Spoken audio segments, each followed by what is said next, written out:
මට කොල්ලෙක් ඉන්නවා.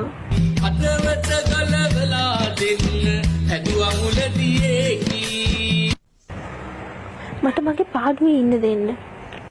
සල්ලිකාරයෙක් සෙත් වෙලා ඌ හම් පඩනාකි මගේ කොල්ලා නාකි නෑ හැරිද? නාකි උනත් උගේ අතේ එල්ලිලා යයි දිල්කි උඹට මොකද මං කාගේ අතේ එල්ලීලා ගියා? තම් වෙලා දිල්කි දුන්න ආතල් හැම එකම වරචරෙක් වෙන්න එපා.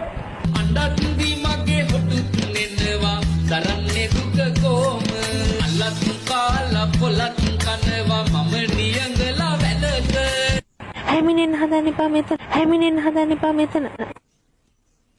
කිල් කිල තුනේ නැත්තම් ඉඳ ගන්නවා පොල් උලක මගේ බොයිෆ්‍රෙන්ඩ්ට කිව්වනම් හොඳ උලක ඉඳවයි.